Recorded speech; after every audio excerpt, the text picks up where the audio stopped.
আমার নূরের সম্মানে, আমার নূরের সম্মানার্থে কোথায় রাখবে, কেমন করে নিবে, কোন জায়গায় রাখবে একবার বলো। আমার হযরতে জিবরিল আমিন বলে, আল্লাহ গো, আমি ওই নূরখানা হাতের মধ্যে রাখবো। বলে আমার নবীর নূরের ওকে অসম্মান করা হবে। বলে আল্লাহ আমার পোশাকের পকেটের মধ্যে রাখবো। আল্লাহ বলল না না না, আমার নবীর নূরের অসম্মান করা হবে। বলে আল্লাহ গো, আপনি বলেন কোন জায়গায় রাখবো। আমার আল্লাহ তাবারক তাআলা বলে, জিবরিল শুনে নাও, শুনে নাও, আমার মুহাম্মাদের নূরখানা নিয়া তুমি জমিনের মধ্যে যাবে, তাতে কোনো আপত্তি না। তবে শোনো, আমার নবীর নূরখানাকে যদি মাথার উপরে করে যদি নিয়ে যাও, আমি আল্লাহ তবেই রাজি আছি। জোরে বলেন সুবহানাল্লাহ। একটা নূরখানাকে যে ছুঁইতে পারবে তার একমাত্র ভাগ্য। এই জন্য ভাগ্যর জন্য হযরতে জিবরিল আমিন বলে, আল্লাহ গো, আমি নূরখানাকে মাথার উপরে নিয়ে জমিন থেকে ঘুরে আসতে চাই। হযরতে জিবরিল আমিন আমার নবীজির নূরখানাকে মাথার উপরে নিলে আর হাত দ্বারা যেন ধরে নিলে জমিনের মধ্যে আসিয়া কেমন যেন ঘুরে বেড়াচ্ছে বড় আনন্দে। দেখেন না, বাচ্চাদের যদি নতুন পোশাক যদি কিনে এনে দেওয়া হয়, বাচ্চারা বাড়িতে কম ঘুরবে, বাইরে বেশি ঘুরবে। বলবে দেখ আমার আব্বা কিনে দিয়েছে, বলবে না, বলবে না। নতুন মোবাইল নিলে বারবার পকেট থেকে বাহির করবে আর দেখাবে। কিছুদিন আগে আইফোনের অ্যাড দিয়েছিল, দেখলেন না? হাতে মোবাইল নিয়েছে, বলছে ভাই এক বান্ডেল বিড়ি দাও, ভাই একটা সিগারেট দাও। মানে মোবাইল নিয়েছে আইফোন, তাই ওকে দেখাচ্ছে। আসল উদ্দেশ্য কিন্তু বিড়ি আর সিগারেট নেওয়া, মানে মোবাইলটা আমি নিয়েছি দেখ। কথা বুঝতে পারলেন না? তো নতুন কোনো জিনিস আসলে আপনার বাইরে বেরোতে ভালো লাগে। হযরতে জিবরিল আমিন বড় আনন্দে আনন্দিত, বড় খুশি হইয়াছে। আল্লাহ যার জন্য সারা জাহান তৈরি হয়েছে, আজকে সে আমার মাথার উপরে আছে। আমার মতো ভাগ্যবান আর কে হবে? সারা পৃথিবী ঘুরতে আরম্ভ করেছে। ঘুরতে ঘুরতে ঘুরতে ঘুরতে দেখতে যেন কিছু বাচ্চা কাচ্চা খেলাধুলা করতে আছে। এত সুন্দর খেলা। হযরতে জিবরিল আলাইহিস সালাম ওই জায়গায় দাঁড়িয়ে গেলে বাচ্চাদের খেলাধুলা আপনার দেখতে আরম্ভ করলে। বাচ্চাদের খেলাধুলা পছন্দ হয়ে গেল। হযরতে জিবরিল আমিন বলতেছে, আরে বাচ্চারা, তুমি কি আমাকে খেলা নিতে পারবে? তোমরা কি আমাকে খেলতে নেবে? আমিও তোমাদের সঙ্গে খেলতে চাই। দেখবেন বাবা, মানুষের বয়স হয়ে গেলে কি হবে, দেখবেন বাচ্চারা যদি সঠিক খেলাধুলা করে, বাচ্চাদের খেলাধুলা পছন্দ হয়ে গেলে বৃদ্ধ বড় মানুষেরাও খেলে। যদিও না খেলে খেলাটা দেখে। দেখে না, যদি খেলার উপর ইন্টারেস্ট চলে আসে দেখবেন দেখে। তবে বাবা, এখনকার খেলার আগেকার খেলার মধ্যে পার্থক্য আছে না? নাই? আছে। এখনকার খেলা ওই গুলি ডান্ডা আর নাই, এখনকার খেলা ক্রিকেট আর নাই, এখনকার খেলা আপনার যেমন লাট্টু বলে, লাট্টু বলেন তো, ওই সব খেলা আর নাই। এখন খেলা যদি থাকে রাস্তার মোড়ে খেলা, আর আপনার সাঁকুর ওপরে খেলা, মাথার মোড়ে আপনার খেলা। খেলা তো খেলা, এমন খেলা শুধু ধর ধর মার মার, মানে ফ্রি ফায়ার, বুঝতে পারছেন না? Free fire. আরে ফ্রি ফায়ার তো শুধু খেলছে খেলছে, মুখে বিড়ি। বড় চাচা রাস্তা দিয়ে চলে যাচ্ছে, বলে তার চাচা যাচ্ছে বিড়িটা ফেল। বলে বিড়ি কর বাপের টাকায় খাচ্ছি নাকি? আমার বাপের টাকায় খাচ্ছি। কথা বুঝলেন না? বাবারে, এই ফ্রি ফায়ার আসার পরে, বড় বড় মোবাইল আসার পরে মানুষের লজ্জা হায়া পর্যন্ত উঠে গেছে। লজ্জা হলো ইমানের অঙ্গ, আর যার ইমানের অঙ্গ না, তার ইমান দুর্বল আছে। জোরে বলেন নাউজুবিল্লাহ। বাবাজি ভাইরা, এখনকার খেলা আগেকার খেলার মধ্যে পার্থক্য আছে, তফাৎ আছে। হযরতে জিবরিল আমিন বলল, বাচ্চারে, তোমাদের সঙ্গে কি আমাকে খেলার জন্য নিবা? আমি তোমাদের সঙ্গে খেলবো। বাচ্চারা বলল, শোনো গো, তোমাকে চিনি না, জানি না, তোমার বাড়ি কোথায়, ঘর কোথায়, তোমার নামটা কি জানি না, আমাদের সঙ্গে তোমায় কেন খেলা নেব? হযরতে জিবরিল আমিন বলল, বাচ্চারে, আমার পরিচয় তোমাদের নিতে হবে না, তোমাদের খেলায় আমার পছন্দ হয়েছে, আমাকে বিশ্বাস করে তোমরা খেলায় নিতে পারো। বাবা, আগেকার মানুষের একটা বিশ্বাস ছিল অন্তরে, এই জন্য জমি দিয়ে দিলে দলিলের দরকার হয়নি, জবানের দরকার হয়েছে। জোরে বলেন সুবহানাল্লাহ। আগে জবান দিয়েছে, যা তোকে জমিটা দিয়ে দিলাম, দলিল পাকা হয়ে গেল। আর এখন 10 বার বলছে জমি তোকে দিয়ে দিলাম, সহি দিয়ে দিলাম, ফেস নিয়ে ছবি চলে গেল, তারপরেও বলছে যে নবী আমার। কেস কাচারি করার পরে 1 কুইন্টাল কাগজ থাকার পরেও জমি পাওয়া যাচ্ছে না। আর আগে মানুষ বলেছে যা দিয়ে দিলাম তো দিয়ে দিলাম, কারণ আগে দলিলের দরকার ছিল না, আগে জবানের প্রয়োজন ছিল। এখন তো দলিলের কিছু দাম আছে, এই দলিলের চাইতে কোটি কোটি দাম ছিল মানুষের জবানের। আর এখন বাবা 100-র মধ্যে 99% মানুষের জবানের কোনো দাম নাই। এই আমার বাবাজি ভাইরা, হযরতে জিবরিল আমিন বলতেছে, আমার প্রতি যদি তোমাদের আস্থা থাকে, বিশ্বাস থাকে, আমাকে তোমরা খেলা নিতে পারো, কোনো অসুবিধা তোমাদের হবে না। বাবাজি ভাইরা, 10টা ছেলের মধ্যে 10 রকমের মন থাকে। কেউ বলছে নিয়ে নে, কেউ বলছে নিতে হবে না। একটা সময় মিটিং হইল, আলোচনা হইল, যখন খেলতে চাইছে চ আমরা খেলাতে তাকে শামিল করে নিই। এবার হযরতে জিবরিল আলাইহিস সালাম তাদের সঙ্গে খেলাধুলায় মত্ত হয়ে গেল। হঠাৎ করে গায়েবে আওয়াজ আসে, জিবরিল, আমার নবীর নূরখানা অনেকক্ষণ নিয়ে গেছো, কেন আসমানে তুমি আসো না? সঙ্গে সঙ্গে হযরতে জিবরিল আলাইহিস সালাম আসমানের দিকে ঊর্ধ্বগমনে চলতে আরম্ভ করেছে। এবার আল্লাহ তাবারক তাআলার সম্মুখে দাঁড়িয়ে গেছে। আল্লাহ বলে, জিবরাইল, তুমি যে আমার নূরখানা নিয়ে গেলে, তুমি যে আমার হাবিবের নূরখানা নিয়ে গেলে, কোথায় রাখলে? তোমার কাছে তো দেখা যায় না। হাতে মাথায় হাত দেয়, নূর নাই, পকেটে হাত দেয়, নূর নাই, নূর কোথায় গেল? হঠাৎ করে জিবরিল চিন্তা করে, আল্লাহ গো, জমিনের মধ্যে বাচ্চাদের সঙ্গে খেলাধুলা করতেছিলাম, মাথার উপর থেকে কখন না জানি পড়ে যেতে পারে, আর যদি পড়ে যায় আমার নবীকে অসম্মান করা হবে। এই জন্য গুপ্ত একটা জায়গায় নূরখানা রাখিয়া আমি বাচ্চাদের সঙ্গে খেলাধুলা করতে মত্ত হয়েছিলাম। আল্লাহ বলে, জিবরিল, আর দেরি করিও না, দেরি করিও না, যাও যাও, জলদি করে যাও, আর ওই নূরখানাকে তুমি নিয়ে আসো।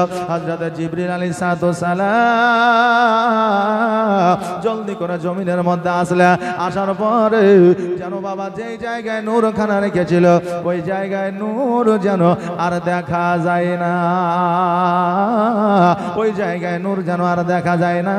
হযরত জিবরিল আলাইহিস সালাম ওই বাচ্চাদের জিজ্ঞাসা করে, বলে, বাচ্চারে, এই জায়গায় একখানা জোর, একখানা নূর, একখানা জ্যোতি, একখানা আলো রেখে গিয়েছিলাম, তোমরা কি কেউ পেয়েছো? প্রত্যেকটা বাচ্চা বলছে, না না, পাই না। তবে একটা 6 বছরের বাচ্চা সন্তান মহিলা আসিয়া বলতেছে, হুজুর গো, আমি একখানা নূর পেয়েছি, নূরখানা আমার কাছে আছে। বলে, দাও, নূরখানা আমার দরকার। বলে, নূর তোমাকে দিয়ে দেব, তবে এত সুন্দর জ্যোতি, এত সুন্দর আলো, এত সুন্দর নূর আপনি কোথা থেকে পেলে? এর তর্জমা তুমি করে যাও, এটা কি জিনিস আসলে এটা তুমি বলে যাও। যতক্ষণ পর্যন্ত না বলবে আমি অতক্ষণ পর্যন্ত নূর ফিরায়া দিব না। আরে বাবা, আমার মতো আপনার মতো লোক হইলে মিথ্যা কথা বলে নিয়ে আসতা, কিন্তু যেহেতু আল্লাহর ফারিস্তা, জীবনে কেন কিয়ামত পর্যন্ত মিথ্যা বলবে না। এবার বলল, বাচ্চিরে, এই নূরখানা দিয়ে তোমার কোনো কাজ হবে না। এই নূরখানা আখরি পয়গম্বর মুহাম্মদুর রাসূলুল্লাহ সাল্লাল্লাহু তাআলা আলাইহি ওয়াসাল্লামের এই নূরখানাকে পৃথিবীতে পাঠানো হবে, শেষ নবীর উম্মত করে, নিয়ামত করে, রহমত করে পাঠানো হবে। আমার হযরতে জিবরিল আমিন যখন এই কথা বললে, ওই বাচ্চা মহিলাটা বলতেছে, শোনো গো, যদি এই বাচ্চা, এই নূরখানা যদি বাচ্চা হইয়া আখরি পয়গম্বর হইয়া জমিনের মধ্যে যদি আসে, এই আখরি পয়গম্বরের যে মা হবে সে নিশ্চয়ই ভাগ্যবতী মহিলা হবে। অতএব জিবরিল, আজকে এই নূরখানা তোমাকে ফিরিয়ে দিতে পারি, তবে একটা শর্ত আছে। বলে, শর্তটা কি? বলে, শর্ত হলো এই, আমি এই নূরখানার মা হতে চাই। জোরে বলে সুবহানাল্লাহ। জিবরিল আমিন আল্লাহর সঙ্গে কানেক্ট করা দিলে, নেটওয়ার্ক লাগায়া দিলে, আল্লাহকে বলে, আল্লাহ গো, আজকে একজন মহিলা নূরখানা পেয়েছে, ওই নূরখানার মা হতে চাই, আল্লাহ কি করব? আল্লাহ বলে, জিবরিল, আমার মহিমা বোঝা বড় দা, আমার কুদরত বোঝা বড় দা, যাও যাও, তাকে জবান দিয়ে দাও, আখেরি পয়গম্বরের মা হবে ওই মহিলা। ওই মহিলাকে যখন বলে দেওয়া হলো, ওই মহিলা বাচ্চা কন্যা বলল, শোনো গো, তোমার মুখের কথায় কাম হবে না, জান্নাত হইতে খাতা কলম নিয়ে এসে লেখালেখি করে নাও, সাক্ষী সহকারে। জান্নাত হইতে খাতা কলম নিয়ে আসার পরে লেখালেখি করে নেওয়া হলো সাক্ষী স্বরূপে। আরে বেরাদার, যেই মহিলা আবদার করেছিল যে আমি আখেরি পয়গম্বরের মা হলে আমি এই নূরখানা জীব, ওই মহিলা আর কেউ না, ওই মহিলার নাম ছিল আমিনা। জোরে বলুন সুবহানাল্লাহ। আমার আল্লাহ বলতেছে, জিবরিল, আমার মহিমা বোঝা বড় দা, আমার নবীকে যার গর্ভে পাঠাইবো, আমি নূরখানা তোমার মাথায় দিয়েছি, আসলে তুমি নিয়ে যাও নাই, আমি আল্লাহ তোমার দ্বারা পাঠিয়েছি। জোরে বল সুবহানাল্লাহ। এই জন্য বলছে, প্রেমের খেলা খেলছো দয়াল রে দয়াল, তোর খেলা চমৎকার, আর না পাকে মানুষ বানায়া আমি লাইসবা যার রে প্রেমের খেলা খেলছো দয়াল রে প্রেমের খেলা খেলছো দয়াল রে দয়াল তোর খেলা চমৎকার আর না পাকে মানুষ বানায়া আমি লাইসবা যার রে প্রেমের খেলা খেলছো দয়াল রে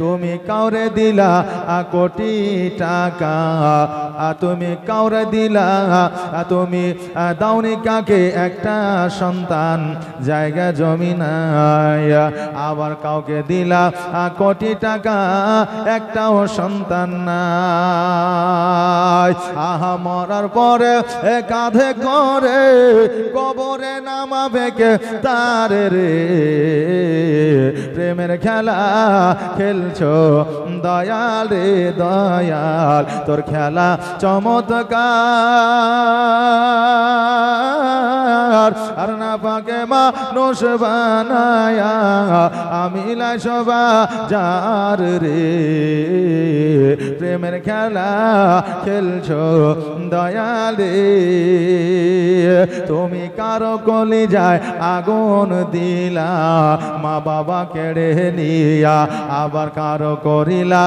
চির দুঃখী সন্তান লাশ বানায়া আবার কাউকে তুমি কান্দাও দয়াল মনের মানুষ কেড়ে নিয়া আবার কাউকে অল্প বয়সে রাখলে তুমি বিধবা বানায়া রে প্রেমের খেলা খেলছো দয়াল রে দয়াল তোর খেলা চমৎকার আর না পাকে মানুষ বানায়া আমি লাইসবা যার রে প্রেমের খেলা খেলছো দয়াল রে আল্লাহুম্মা সাল্লাল্লাহু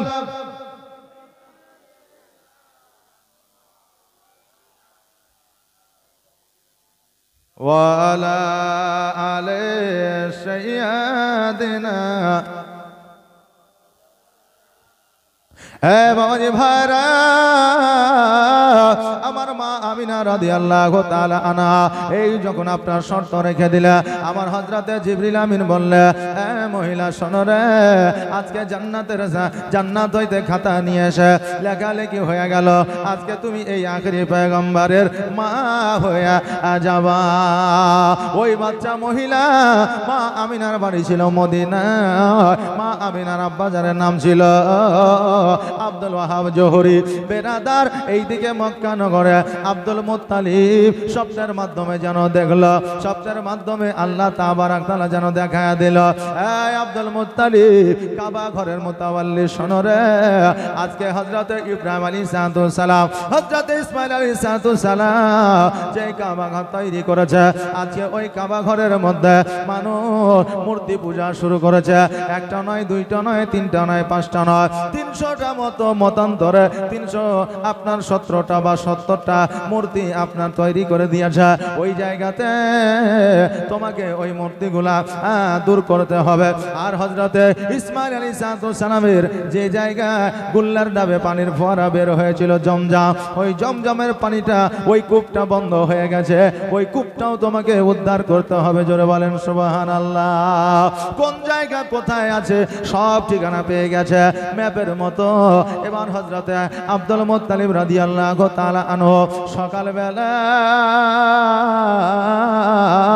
কোদাল ঘাড়ে নিয়ে জানো সেই জায়গায় পৌঁছে গেছে যেই জায়গায় হযরতে ইসমাঈল আলাইহিস সালামের গুল্লার দাব দিয়া যে পানি বের হয়েছিল ওই জায়গাটা আর খালি জায়গা না ওই জায়গাটা মূর্তি পূজার মন্দির তৈরি হয়ে গেছে হযরত আব্দুল মুত্তালিব যখন ওই জায়গা খনন করতে গেল, এবার যারা হিন্দু ছিল, অন্য ধর্মের মানুষ ছিল, যারা আপনার মূর্তি পূজারী ছিল, তারা এসে বাধা দিল, আব্দুল মুত্তালিব এই জায়গায় তুমি খনন করতে পারবে না, কারণ আমাদের প্রভু আছে, আমাদের ঈশ্বর আছে, আমাদের মূর্তি আছে, এই জায়গায় খনন করলে আজকে আমাদের মন্দিরটা কোথায় নিয়ে যাব?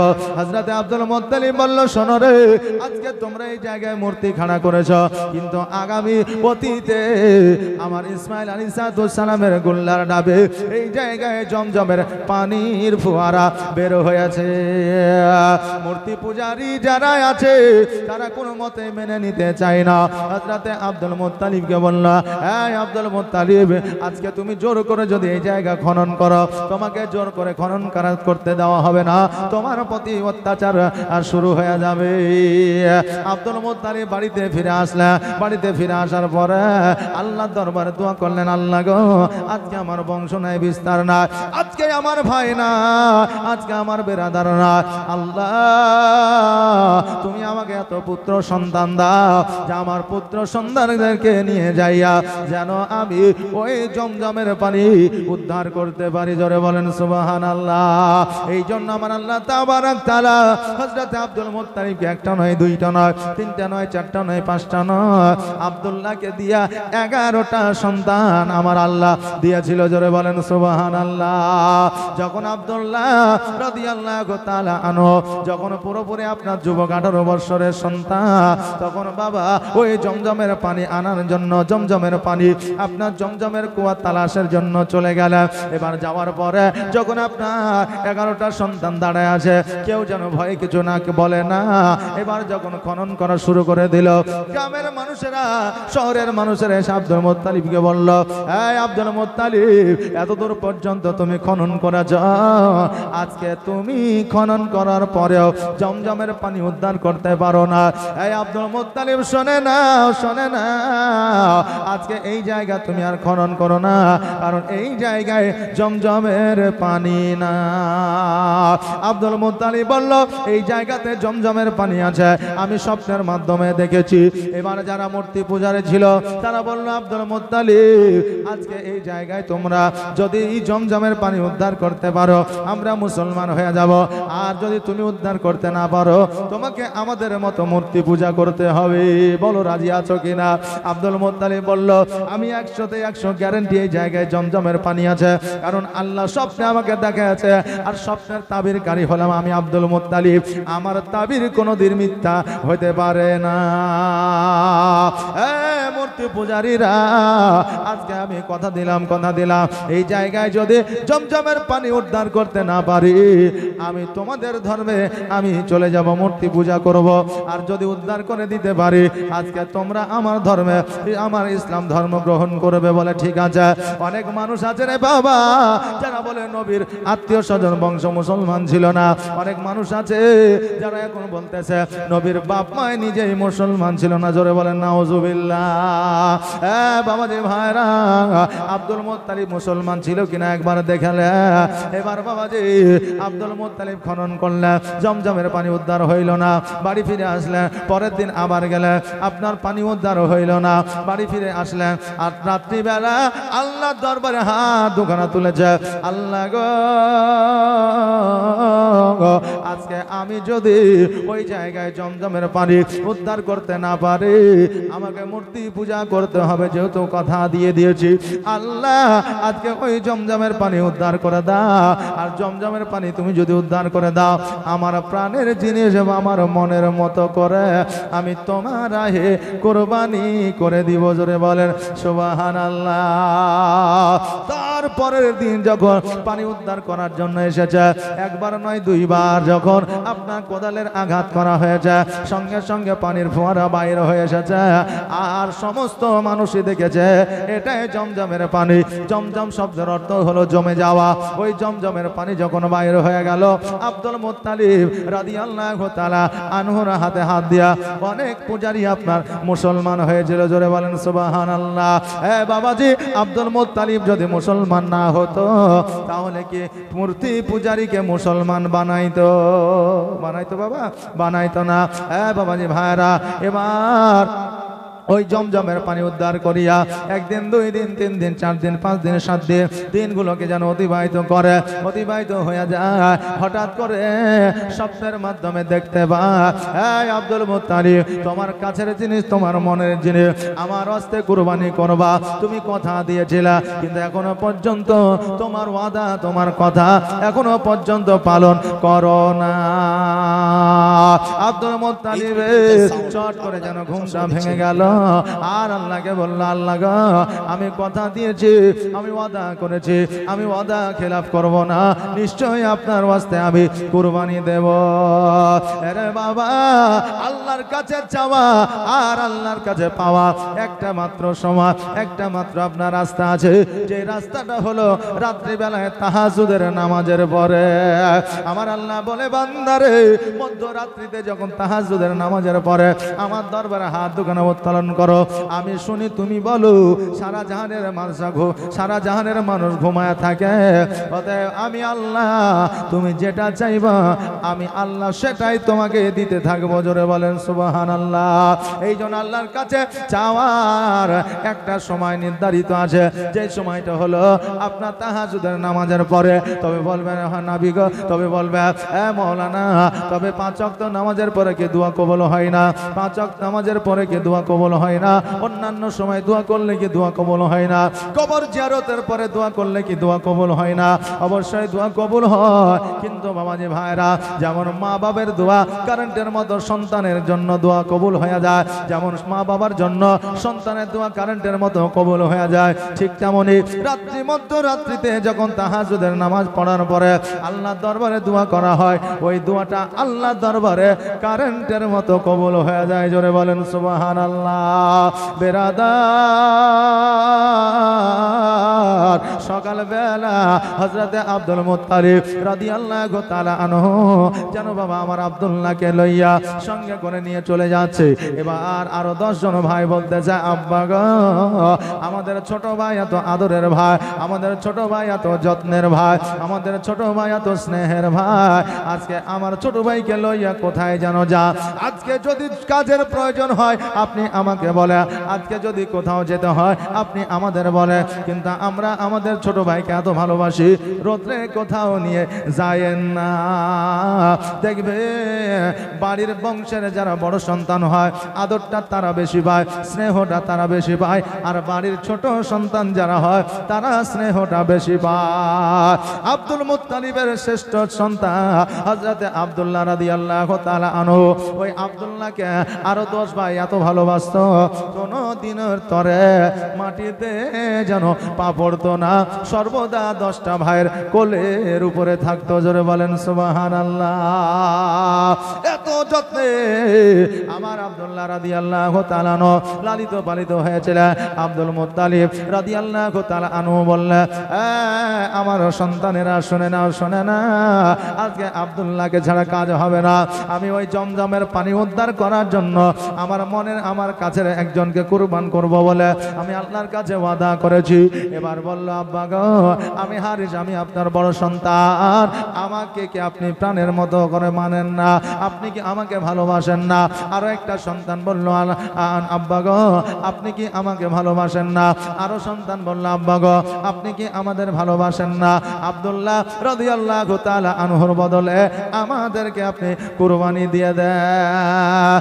আমার আব্দুল মুত্তালিব বলল, শোনো রে, আজকে তোমাদের কুরবানি দিলে হবে না, আমি তোমাদের ভালোবাসি এটা ঠিকই, কিন্তু তোমাদের চাইতেও বেশি ভালোবাসি আমার সন্তান আব্দুল্লাহকে। জোরে বলেন সুবহানাল্লাহ। এই জন্য আব্দুল্লাহকে কুরবানি দিতে হবে, তোমাদের দিলে হবে না।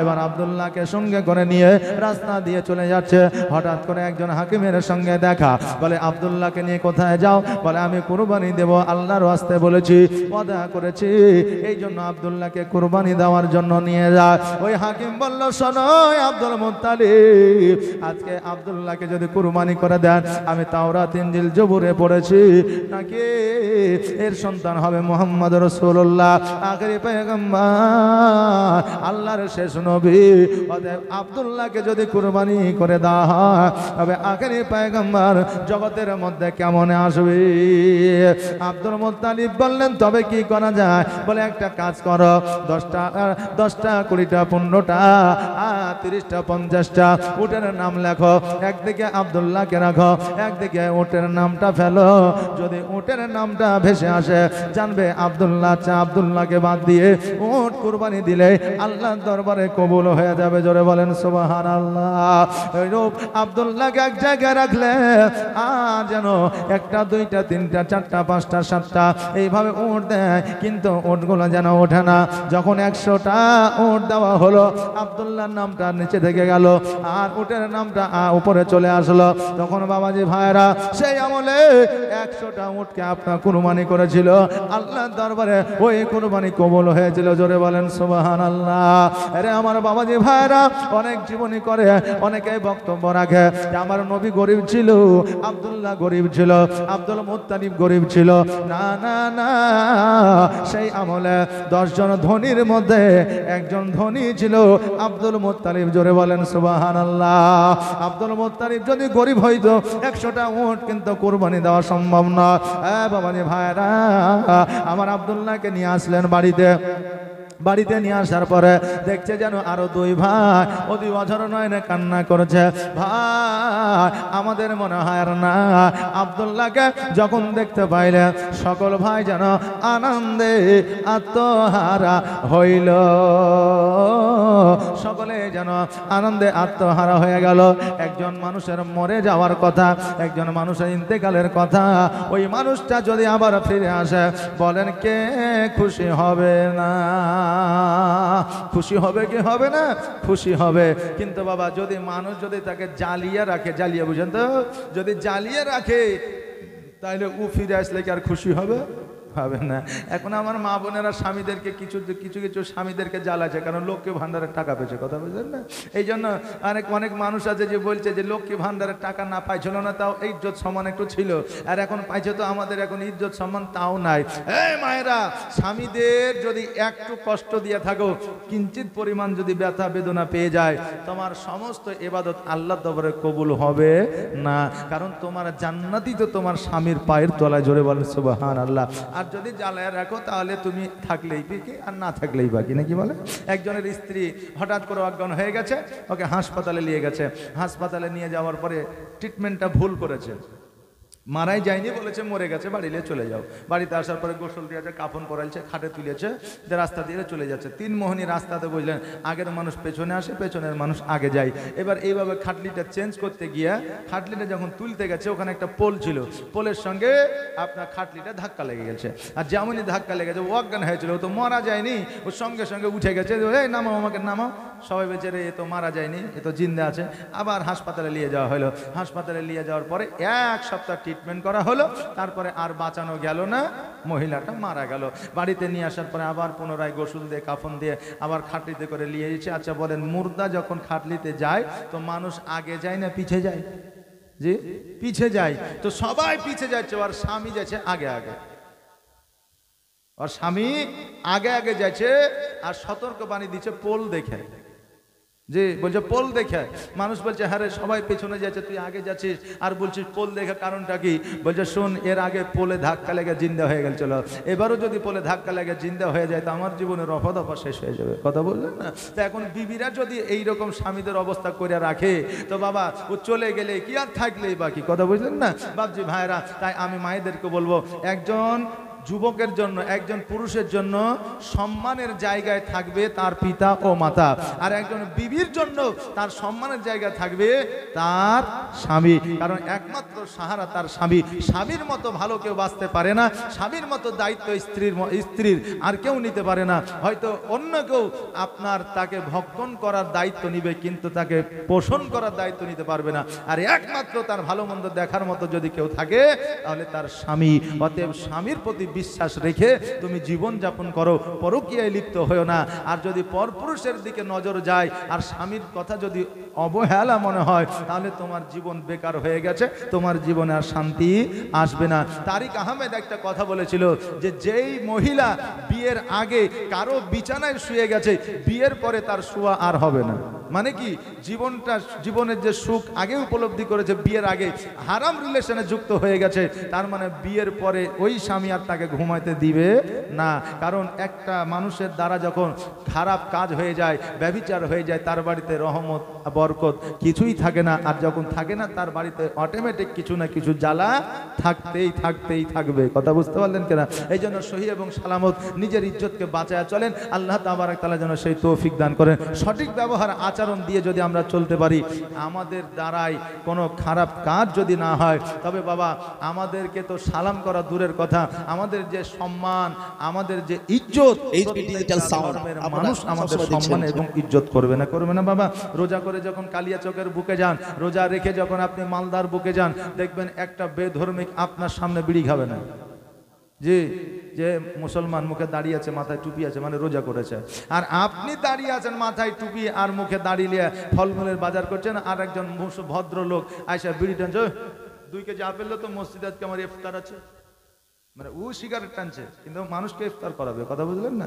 তাও রোজাদারের পাশে দাঁড়িয়ে একজন হিন্দু আসলো, ফল নিয়ে গেল, রোজাদার বলে বিড়ি টানলো না, আর এই ভদ্রলোকের বেটা মুসলমান হয়ে মসজিদে ইফতার পার্টি দিবে, পাশে থেকে বিড়ি সিগারেট টানছে। আচ্ছা বলেন, এর মতো লেহাজ করার জগতে কেউ আছে? আছে যে নাই। আরে আমার বাবা যে ভাইরা, আজকে তোমার শারীরিক অবস্থা যদি ভালো না থাকে, তুমি রোজা করতে পারো কোনো অসুবিধা না, ফরজ তুমি করতে পারছো না, এটা আল্লাহ তাবারক তাআলা তোমাকে ক্ষমাও করে দিতে পারে যদি শারীরিক অবস্থা ভালো না থাকে। আর শারীরিক অবস্থা ভালো থাকার পরেও তুমি যে রোজা রাখো না, একজন রোজাদারের সম্মুখে গিয়ে খাওয়া দাওয়া করো, আল্লাহ দরবারে কি জবাব দিবে? আর আল্লাহ তোমাকে কিয়ামত পর্যন্ত ক্ষমা করবে না।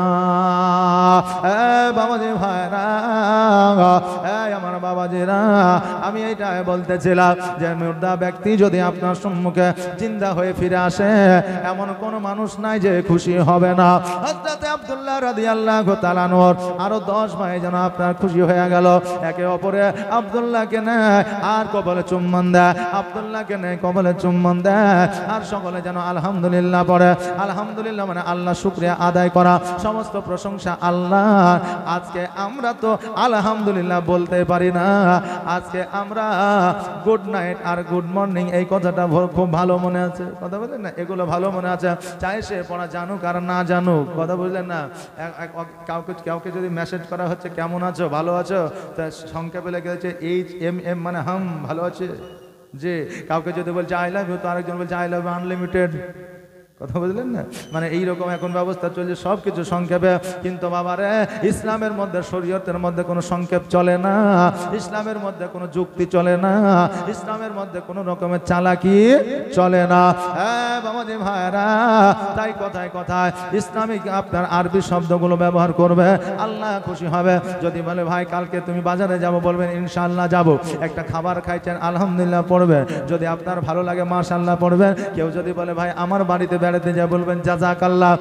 বাবাজি ভাইরা, এক এক জায়গায় এক একটা দোয়া আছে না? নাই। আবার কাউকে যদি শিখায় দেওয়া হয়, বলে এটা তো ওল্ড হয়ে গেছে, নিউ মডার্নে তো ইংরেজিতে বলতে পারি নাকি, ইংরেজিতে বলতে পারি, আরবিতে কেন বলতে যাব? যখন ঠেকবেন, তখন বুঝবেন, তখন মৌলবীকে আর বলতে হবে না, নিজেই অটোমেটিক বলবে। একজন গরুর দালাল পকেটে করে টাকালে হাটে চলে গেছে, এখন ইমাম সাহেবকে আসসালামু আলাইকুম, ওয়ালাইকুম সালাম, কোথায় যাবেন? বলছে গরু কিনতে। তা আজকে কিনবেন? তো বলে হ্যাঁ কিনবো। তা আপনি বলেন যে ইনশাল্লাহ কিনবো, তো শুধু কিনবো বললে হবে? তখন ও বলছে ইনশাল্লাহ কিসের, যে পকেটে আছে টাকা, মাথায় আছে গামছা, আর হাতে আছে ছাতা, তা আমার আবার ভয় কিসের? যাবো হাটে, গরু কিনলে চলে আসবো। মৌলভী সাহেব বলছে একে বুলিয়ে বেকার, তুমি যাও। হাটে গেছে, যাওয়ার পরে ঘুরে একটা গরু পছন্দ হয়েছে, তো ওই গরুটাকে নিয়ে দামদার করে এবার পকেটে যখন হাত ঢোকাইছে, তার টাকা নাই। মানে পকেট মারে মারিয়ে নিয়েছে, কথা বুঝলেন না? এবার 1 ঘন্টা ধরে দাম দর করার পরে যদি বলে পকেট মারে টাকা মারিয়ে নিয়েছে, আচ্ছা বলেন ওই লোকটা রাগ হবে কি হবে না? হ্যাঁ, তখন ঘুরিয়ে একটা ঘুষি লাখের উপরে মারিয়ে দিয়েছে, যে তুমি এতক্ষণ ধরে দাম দর করে বুঝছো টাকা নাই, কোথেকে আসে ঝাঁটো এখান থেকে। ও তখন বুঝলেন লাখ টাকা ফুলিয়ে নিয়ে চলে এসছে। ইমাম সাহেবের সাথে আবার ফের দেখা। ইমাম সাহেব বলছে যে আচ্ছা ভাই আপনি দেখলেন যে ভালো গেলেন, তো আপনার লাখ ফুলে কেন? জি তুমি যে খুব মারিয়াছে ইনশাল্লাহ। জি তো মারলে কেন? তো বলছে টাকা চুরি হয়েছে ইনশাল্লাহ। তো কি করে চুরি হলো? বলছে পকেট মারে নিয়ে নিয়েছে ইনশাল্লাহ। জি তো বলছে এবার ইনশাল্লাহ বারবার বলছো কেন? তো বললেন যে হুজুর আপনি ইনশাল্লাহ বলতে বললেন, তো আমি ইনশাল্লাহ বলিনি, তার জন্য মনে হয় টাকাটা চুরি হয়ে গেছে। এই জন্য আমি ভেবেছি যে আজকে থেকে যতবারই কথা বলবো ইনশাল্লাহ ছাড়বো না। আচ্ছা বলেন এরপরে ইনশাল্লাহ বলে আর কোনো কাম হবে? হবে না। এই জন্য সময় থাকতে বলেন। এখন সারা জীবন কালেমা পড়েনি, ওকে মওতের সময় যদি বলা হয় বলে লা ইলাহা ইল্লাল্লাহ, জবান থেকে বার হবে? কোনোদিন তো পড়েনি, অভ্যাসও নাই, বের হবে? হবে না। এই জন্য আগে থেকে অভ্যাসে পরিণত করো। মওতের সময় লা ইলাহা ইল্লাল্লাহ মুহাম্মদ রাসূলুল্লাহ যদি বলে, ওই ব্যক্তিকে বিনা হিসাবে আমার আল্লাহ জান্নাতে দিবে। জোরে বলেন আমিন। এ বাবাজি ভাইরা, আমার হযরতে আব্দুল্লাহ রাদিয়াল্লাহু তাআলা আনহুকে সবাই যেন আপন ভাইকে কোলে উঠে নিয়ে চুম্বন করে আদর যত্ন করে, ভাই ভাইকে ভালোবাসে। এইভাবে আপনার দিনগুলো যেন অতিবাহিত হয়ে যায়, এইভাবে দিনগুলো যেন চলে যায়। সকল ভাইয়ের বিবাহ হয়ে গেছে। আব্দুল মুত্তালিব রাদিয়াল্লাহু তাআলা আনহু চিন্তা করে, আল্লাহ আমি সব সন্তানের বিবাহ দিয়েছি, আমার আব্দুল্লাহর এখনো বিবাহ দিই নাই। তবে আল্লাহ গো আমি আর দেরি করব না, আব্দুল মুত্তালিবের সন্তান আব্দুল্লাহর বিবাহ আমি দিয়ে দিব। বাবাজি ভাইরা, যখন আব্দুল্লাহ রাদিয়াল্লাহু তাআলা আনহু যখন বিবাহ হয়েছিল 18 বছর আপনার বয়স ছিল। এখন বর্তমানে আমাদের যুবকদের 30 বছর না হলে বিয়ে দিই না, 25 বছর বয়স না হলে বিয়ে দিই না। এই জন্য আমাদের যুবকের দ্বারা যুবতীর দ্বারা গুনাহটা বেশি হয়ে যায়। বাবারে আজকে তোমার সন্তানের যথেষ্ট বয়স হয়েছে বিয়ের, তুমি বিয়ে দাও না। ওই সন্তানের দ্বারা যদি কোনো অন্যায় হয়ে যায়, সন্তানের দ্বারা যদি জেনা হয়ে যায়, তার ভাগ তোমাকেও নিতে হবে। এটা মাথায় রেখে সন্তানের উপযুক্ত বয়স হলে বিয়ে দিয়ে দেবে। আরে বাবাজি ভাইরা, মহিলার উপযুক্ত বয়স হলে বিয়ে দিয়ে দেবে। আজকে আপনি যেটা ভাবছেন যে আমার সন্তান উপার্জন করে না, বিয়ে দিলে কি খাওয়াবে, এটা আপনার দায়িত্ব না, এটা হলো আমার আল্লাহর দায়িত্ব। জোরে বলেন সুবহানাল্লাহ। রুজির মালিক হলো আমার আল্লাহ, হায়াতের মালিক হলো আমার আল্লাহ, মওতের মালিক হলো আমার আল্লাহ। কেউ একজন বলেছিল যে মানুষ টাকা উপার্জন করে ভবিষ্যতের জন্য, ভবিষ্যতে রোগ বালা হলে ওই জমানো টাকা দিয়ে চিকিৎসা করব, আবার টাকা রোজগার করে ভবিষ্যতের জন্য, ভবিষ্যতে আমার ছেলে মেয়েদেরকে সঠিকভাবে লেখাপড়া করাইব। একজন ইমানদার বলেছিল যে আমি টাকা না জমায়া, টাকা দান করিয়া আল্লাহকে খুশি করব, ভবিষ্যতে আমার অসুখ হবে না।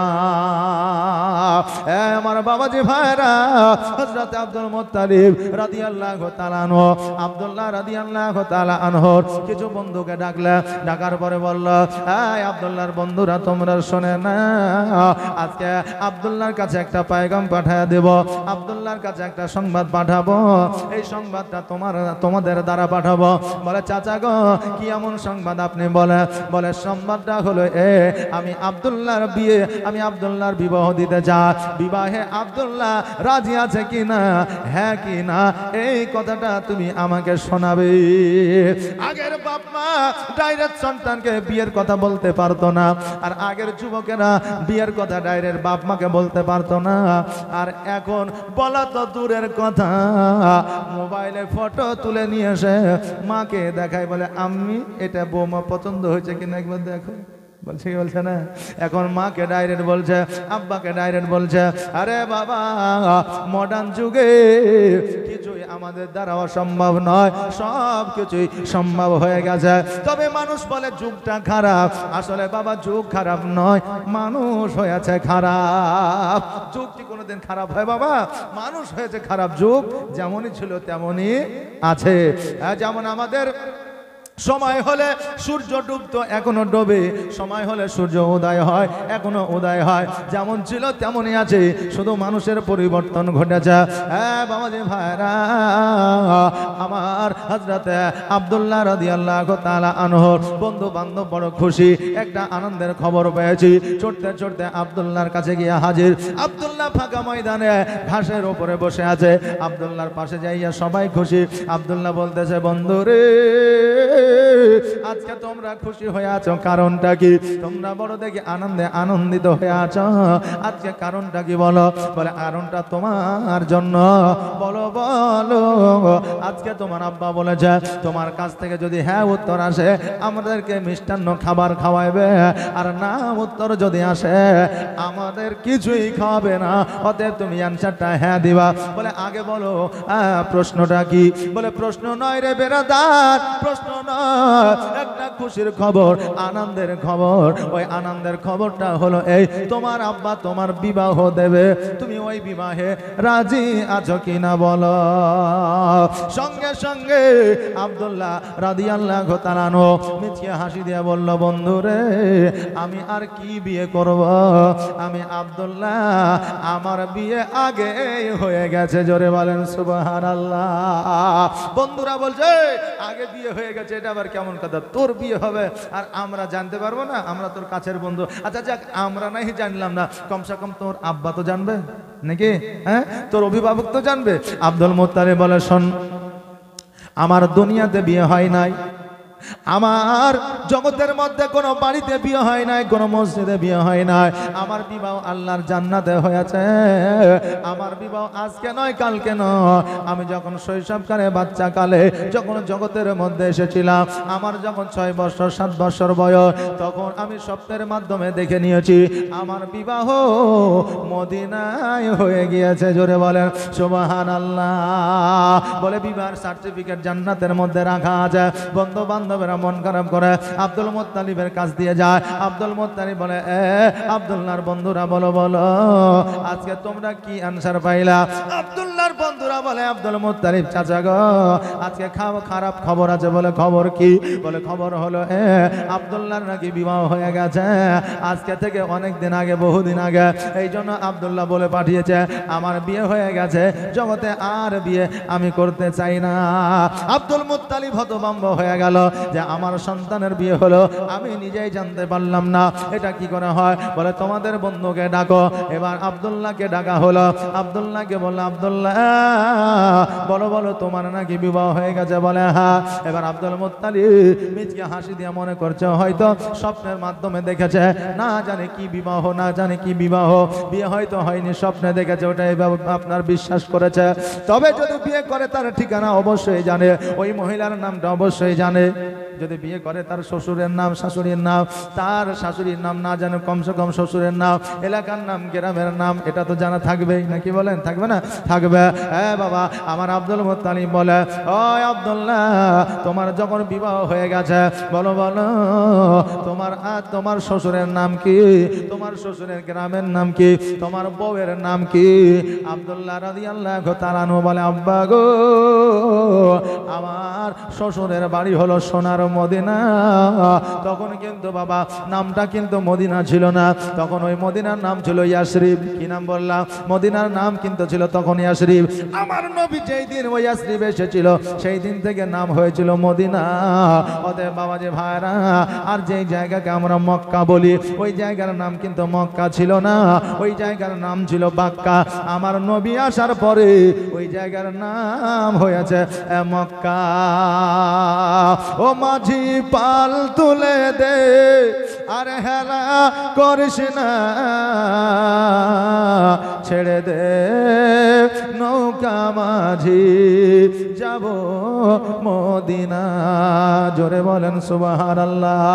ও মাঝি নৌকা ছেড়ে দে, ও মাঝি নৌকা ছেড়ে দে, আর হেলা করিস না, ও আর দেরি করিস না, ছেড়ে দে নৌকা মাঝি, যাব মদিনা, আমি দেখব মদিনা, আমি যাইব মদিনা।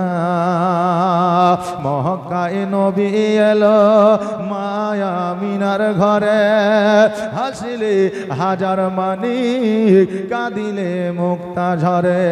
জোরে বলেন সুবহানাল্লাহ। মক্কায় নবী এলো মায়া মিনার ঘরে, হাসিলে হাজার মানিক, কাঁদিলে মুক্তা ঝরে।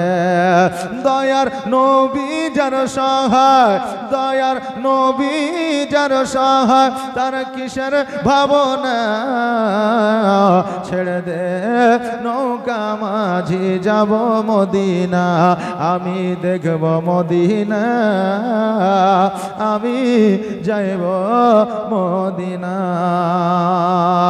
ও বাবা দে ভাইরা, আমার আব্দুল্লাহ রাদিয়াল্লাহু তাআলা আনহুকে বলল, বেটা রে, বিবাহ যখন তোমার হয়ে গেছে, তোমার শ্বশুরের গ্রামের নাম কি, তোমার শ্বশুরের নাম কি, তোমার বউ তোমার স্ত্রীর নাম কি? আব্দুল্লাহ বললেন, আব্বা গো, আমার শ্বশুরের না গ্রামের নাম হলো ইয়াসরিব, যে জায়গার নাম হবে মদিনা, আর আমার স্ত্রীর নাম হলো আমিনা, আর আমার শ্বশুরের নাম হলো আব্দুল ওয়াহাব জোহরি। আব্দুল মুত্তালিব বলল, শোনো রে বেটা, আগামী কালকে আমি মদিনার দিকে রওনা হয়ে যাব। যদি এই নামের কেউ থাকে অবশ্যই তাকে বৌমা করে নিয়ে আসবো, আর যদি কেউ না থাকে তোমাকে বিবাহ করতে হবে। আব্দুল্লাহ বললে, ঠিক আছে বাবা। এখনকার মানুষ, নারী আর পুরুষ যদি বলে, আব্বা গো আমার ওই ছেলেটাকে পছন্দ, কোটিপতি হলে শাহরুখ খান হলেও দিবে না, মানে তোর পছন্দের বিয়ে হবে না। যুবক যদি বলে ওই মহিলাটিকে আমি বিয়ে করব, বলবো ওর পরিবেশ ভালো না, ওর টাকা পয়সা না, ওর সঙ্গে দিব না। কথা বুঝলেন না? এখন যদি ছেলে মেয়ে পছন্দ করে, দেখবেন ওই ছেলে মেয়ের পছন্দের বিয়ে কম হয়, বাপ মায়ের পছন্দের বিয়ে বেশি হয়। এই জন্য বাবা বর্তমানে পরকীয়া বেশি হচ্ছে। এই জন্য বাবা বর্তমানে স্ত্রী আপনার স্বামীকে মেনে নিচ্ছে না, মার স্বামী কিন্তু স্ত্রীকে মেনে নিচ্ছে না, ছাড়াছাড়িটা বেশি হচ্ছে। এই জন্য বাবারে, শুধু আপনি দেখলেই হবে না, মেয়েকে দেখাবেন ছেলে পছন্দ কিনা, ছেলেকে দেখাবেন মেয়ে পছন্দ কিনা, তারপরে আপনি বিয়েটা দেবেন, দেখবেন ওই বিয়েটা ইনশাল্লাহ সাকসেস হবে। এই আমার বাবা রে ভাইরা, আমার আব্দুল মুত্তালিব রাদিয়াল্লাহু তাআলা আনহু সকালবেলায় কিছু খাবার নিয়ে নিলেন, আর পুটলার মধ্যে যেন কিছু আপনার কাপড় চোপড় বেঁধে নিলেন। মরুভূমি যেন হাঁটতে লাগলে। এখনকার মতো বাবা, তখন তার টোটো ছিল না, বাড়ি থেকে বের হলে আপনার টোটো। তবে বাবা, টোটো রাস্তায় এত চলা মুশকিল, তবে এই টোটো যদি চলে আমার মা বোনেদের জন্য চলে। বুঝলেন না? টোটো যদি চলে আমার মা বোনেদের জন্য চলে। বলেন কেন? বলে রাস্তাঘাটে যখন দেখবেন টোটোতে বেটা ছেলে অর্থাৎ পুরুষ মানুষ কম থাকে, মেয়ে মানুষই বেশি থাকে, থাকে না? মেয়ে মানুষই টোটোতে বেশি থাকে। এই জন্য টোটো আপনার চলছে মেয়েদের জন্য বেশি। আবার বলবেন মেয়েদেরকে কেন বলছেন? কারণ মেয়েরা টোটোতে এই জন্য বেশি চলে। আমার অনেক মা বোন আছে ট্রেকারে উঠতে পারে না, বাসে উঠতে পারে না, উঠলেই বমি বমি করে। কথা বলেন না? এই জন্য আপনার টোটোতে চলে। আর টোটোগুলো এত চলছে আমার মা বোনদের জন্য। আরে বাবাজি ভাইরা, তখনকার আমার এত যানবাহনের ব্যবস্থা ছিল না। আপনার উট ছিল, কিন্তু সবার উট থাকতো না। আর খাবার জন্য উটকে সঙ্গে নিয়ে যাওয়া হতো না। কাছে যদি যাইতো তাহলে নিয়ে যাওয়া হতো, কারণ উটকে কে খাবার দিবে, কোথা থেকে উট খাবার পাবে? এই জন্য আপনার উটকে নিয়ে যাওয়া হইতো না। বাবাজি ভাইরা, আমার হযরত আব্দুল মুত্তালিব যেন বাবা মরুভূমিতে রওনা হয়ে গেল। একদিন, 2 দিন, 3 দিন পরে পৌঁছায় গেল। মক্কা নগরে খোঁজ করতে আরম্ভ করলো। এই জায়গায় আব্দুল ওয়াহাব নামে কে আছে, আব্দুল ওয়াহাব নামে কে আছে, খোঁজ করতে করতে যেন বাবা পাওয়া গেল। আব্দুল ওয়াহাব জোহরের বাড়িতে যাইয়া দরওয়াজায় যখন আপনার আওয়াজ করলো, আসসালামু আলাইকা ইয়া আহলাল বাইত, সঙ্গে সঙ্গে সালামের উত্তর আসলো। বলে কে গো? বলে আমি হলাম আব্দুল মুত্তালিব। বলে কোন আব্দুল মুত্তালিব? বলে আমি হলাম বাক্কার আব্দুল মুত্তালিব, মক্কার আব্দুল মুত্তালিব। কাবা ঘরের যে মুতাওয়াল্লি সেই আব্দুল মুত্তালিব। বলে হ্যাঁ। সঙ্গে সঙ্গে আপনার দরওয়াজাটা খুলে দিয়েছে, কারণ কাবা ঘরে মুতাওয়াল্লি সবাই হতে পারে না। আর যে হয় আল্লাহ তার মান বাড়াইয়া দেয়। মসজিদের সেক্রেটারি, মসজিদের সভাপতি, মসজিদের আপনার মুতাওয়াল্লি সবাই হতে পারে না। যার তকদিরে লেখা আছে সেই হতে পারে। এবং মসজিদের সেক্রেটারি, মসজিদের সভাপতি, মসজিদের মুতাওয়াল্লি হওয়া ভাগ্যের ব্যাপার। ব্যাপার। তবে যদি নামাজ না পড়তে যান সেক্রেটারি হয়ে যান, তবে যদি টাকার হিসাব যদি সঠিক না দিতে পারেন সেক্রেটারি হয়ে যান। ওই রকম সেক্রেটারি করে কোনো লাভ হবে না। সততার মাধ্যম দিয়ে যদি মসজিদ দেখাশোনা করে, এই মসজিদ দেখাশোনার বাদাওলাতে ওই বান্দা কাল কিয়ামতের দিনে জান্নাতি হয়ে যাবে। জোরে বলেন সুবহানাল্লাহ। বাবাজি ভাইরা, আপনার কাবা ঘরে মুতাওয়াল্লি যখন শুনেছে জলদি করে আপনার দরওয়াজাটা খুলে দিয়েছে। এবার দরওয়াজা খুলে দেওয়ার পরে বলে আমার বাড়িতে হাজির কারণটা তো বুঝলাম না। এবার বাবা আব্দুল মুত্তালিব বললে এই আব্দুল ওয়াহাব জোহরি, তোমার বাড়িতে কি তোমার কন্যা আছে? বলে আছে। বলে তোমার কন্যার নাম কি? আমিনা। বলে হ্যাঁ। বলে তাহলে তো হিসাব মিলে গেছে। বলে কিসের হিসাব? বলে আমার সন্তান স্বপ্নের মাধ্যমে তোমার কন্যা আমিনাকে বিবাহ করেছে। বলো বলো তোমার কন্যা কি প্রস্তাব তোমাকে দিয়েছে? আব্দুল ওয়াহাব জোহরে বলে এটা তো আমি জানি না। এবার বাবাজি ভাইরা বলে আমার বাড়িতে আসো, বাড়িতে আসো। হুজরাখানায় বাবা আপনার বসায় দিলা। হুজরাখানা বোঝেন? হুজরাখানা যে জায়গায় আপনার বাড়ি আছে, বাড়ির বাইরে রাস্তার ধারে একটা ঘর করা হয়। এই ঘরে মেহমান এসে থাকবে, ফকির মিসকিন এসে থাকবে। কেউ রাত্রি অতিবাহিত করবে, বাড়ি যেতে পারছে না এই জন্য রাত থাকবে। কেউ কুটুম এসেছে ওই ঘরে থাকবে। কিন্তু আমাদের এখন সিস্টেম আলাদা। ঘরের মধ্যে সব, যেই ঘরে আমরা শুই, যেই ঘরে স্বামী স্ত্রী থাকে, যেই ঘরে আমার ছেলে মেয়ে থাকে, যেই ঘরে আমার বৌমা থাকে, ওই ঘরে নিয়ে গিয়ে কুটুমকে বসাই। কুটুম বুঝেন তো? হ্যাঁ, ওই ঘরে নিয়ে গিয়ে বসায়। কিন্তু ইসলামিক মতে সুন্নাতি তরিকা হলো ঘর তুমি সুন্দর করে বানিয়েছ, বাড়ির বাইরে একটা ঘর বানাও। ওই ঘরটা তোমাদের জন্য নয়, ওই ঘরটা হলো হুজরাখানা। ওই ঘরে মেহমান থাকবে, বাইরের মানুষ থাকবে। তোমার ঘরের সঙ্গে কারো দেখা হবে না, অ্যাটাচ থাকবে না। খাবার দাবার বাড়ির পুরুষ নিয়ে এসে দিবে, তারা খাবে, তবে কোনো মহিলা যেন আসবে না। ইসলামিক সিস্টেমটাই হলো এ। কিন্তু বাবা আজকে খালাই তো ভাই এসেছে, মামাই তো ভাই এসেছে, আজকে চাচাই তো ভাই এসেছে, আজকে বোন এসেছে, দোলা ভাই এসেছে। ঘরের মধ্যে নিয়ে গিয়ে কত রকমের সুন্দর খাবার খাওয়াচ্ছে। এটা শরীয়ত মোতাবেক প্রযোজ্য নয়। এখন দেওয়ারের সঙ্গে ভাবিরাই আর কি করে, আর ভাবিদের সঙ্গে দেওররাই আর কি করে, স্বামীর সঙ্গে আর কি করে না। এখন স্বামী যদি একটা মস্করা করে কথা বলে, তা আমার কিছু কিছু মা বোনেরা আছে বলে তোমার যা কথা, তোমার কথা শুনে ঘৃণা লেগে যায়। বলে কি বলে না? বলে আর যখন দেওরের কি করে, রে বাপরে দেওরের কথা মিষ্টি। আচ্ছা বলেন এটা কি শরীয়তে জায়েজ আছে নাকি? যে রাগ করেন না, যেটা ন্যায্য কথা সেটাই বলছি। হ্যাঁ, দেওয়ারের সঙ্গে আর কি করা জায়েজ নাই, ভাবির সঙ্গে আর কি করা জায়েজ নাই। যদি আর কি করা জায়েজ থাকে তো একমাত্র স্বামীর সঙ্গে আছে। আমার রাসূল বলেছেন স্বামী আর স্ত্রী আর কি করে যদি একটু মিজকি হাসি দেয়, তো আমার আল্লাহ তাবারক তাআলা তাদেরকে একটা মাকবুল হজের সব দান করে দেয়। জোরে বলেন সুবহানাল্লাহ। তো এখনকার আমার মা বোনেরা তো স্বামীর সঙ্গে আর কি করে না। জালসায় শুনেছে যে স্বামীর সঙ্গে আর কি করতে হয়, আর আর কি করা হলো আমার নবীর সুন্নাত। পরের বাড়িতে যা বুঝলেন, এখন স্বামী ইন করে কালিয়াচক যাবে, বের হয়েছে, এখন বিবি এক বালতি পানি মেরে দিয়েছে, আর অমনি এক চর মৌলবীর কাছে এসে বলছে হুজুর আপনি যে কালকে বললে যে স্বামীর সঙ্গে আর কি করলে স্বামী খুশি হয়, তা আমাকে তো মার খাইতে হইলো। কি করেছিল? বলে এক বালতি পানি মেরে দিয়েছে। বলে খেপি কোথাকার, তোকে আরো মারে নিয়ে তোর কপাল। বলে কেন? বলে এটা কি মাস? বলছে এটা মাঘ মাস। তো মাঘ মাসে তো এমনিতেই এক সপ্তাহ ধরে মানুষ গোসল করে না, আর এই মাঘ মাসে এক বালতি পানি মেরেছে, তোকে আরো মারেনি তোর কপাল। তো স্বামীর সঙ্গে ইয়ার্কি করা জায়েজ আছে বলে সবসময় ইয়ার্কি করা যাবে? যাবে না। স্বামীর সঙ্গে ইয়ার্কি করতে হলে সময় সীমা দেখে, টাইম দেখে ইয়ার্কি করতে হবে। স্বামীর মন কখন ভালো আছে সেই সময় করতে হবে। আর স্বামীর মন কি সবসময় ভালো থাকবে? কারণ স্বামীর একটা মাথায় দায়িত্ব আছে, ডেলি 500 টাকা একটা সংসারে খরচা। এই 500 টাকা কি করে উপার্জন করতে হবে, একদিন না হলে তার মাথায় টেনশন চলে আসে। আচ্ছা বলেন, জমিতে কাজ করতে গেছে, আলু লাগিয়ে কোদাল ঘাড়ে করে বাড়ি আসছে, এখন বলছে কই গো রহিমের মা এক গ্লাস পানি দাও তো। এখন রহিমের মা যদি সুমধুর হাসি দিয়ে দাঁত বাহির করে যদি বলে কেমন লাগলো, আচ্ছা বলেন ওকে বাড়িতে রাখবে? জি। তো ইয়ার কি করার একটা সময় আছে, ওই সময় আর কি করো, দেখবে তোমার স্বামী খুশি হবে। আরে সারা দিন কর্ম করছে, কর্ম করার পরে হাড় ভাঙা পরিশ্রম করার পরে মাথার ঘাম পায়ে ফেলে যখন বাড়ি এসে নিজের সন্তানের, নিজের স্ত্রীর মুখ দেখতে পায়, তার সমস্ত পেরেশানি দূর হয়ে যায়। জোরে বলেন সুবহানাল্লাহ। আজকে বিবির কথায় খুশি হবে না তো কার কথায় খুশি হবে? তবে বাবা বিবিরা যদি মিষ্টি করে স্বামীদের কথা বলে তো স্বামীদের রাগ কিন্তু ভেঙে যায়, ভাঙে না বাবা? আর বিবিরা যদি রাগ করে তো স্বামীদেরকে কালিয়াচক নিয়ে যেতে যেতে হয়, কসমেটিকের বাজার করে দিতে হয়, তারপরে শাড়ি কিনে দিতে হয়, ফুচকা খাওয়াইতে হয়, তারপরে আপনার ক্যাডবেরি কিনে দিতে হয়, তবেই তার রাগ ভাঙে। বুঝলেন? তাইলে ছেলেদের আর মেয়েদের রাগের মধ্যে পার্থক্য বুঝতে পারছেন তো? জি বাবা, আজকে আমাদের মায়ের রাগ মানাতে গেলে অনেক কিছু দিতে হয়, তবে সব মায়েরা নয়, এখনো অনেক মা আছে যে স্বামীকে নিজের প্রাণের চাইতেও বেশি ভালোবাসে। হ্যাঁ আমার বাবা যে ভাইরা, ওই হুজরা খানাতে আব্দুল মুত্তালিব রাদিয়াল্লাহু তাআলা আনহুকে যেন আপনার বসতে দিলেন, বসার জায়গা দিলেন, বসলে। এবার আব্দুল ওয়াহাব জোহরি বললেন, এই আমার কন্যা আমিনা, বলো বলো তোমার জন্য একজন মানুষ এসেছে যে বিয়ের প্রস্তাব নিয়ে। বলে কে? বলে আব্দুল মুত্তালিব। যেমনই কথা শোনা, জলদি করে কিছু খাবার নিয়ে এসে, খেজুর আর বাবা কিছু পানি নিয়ে এসে লটাতে করে।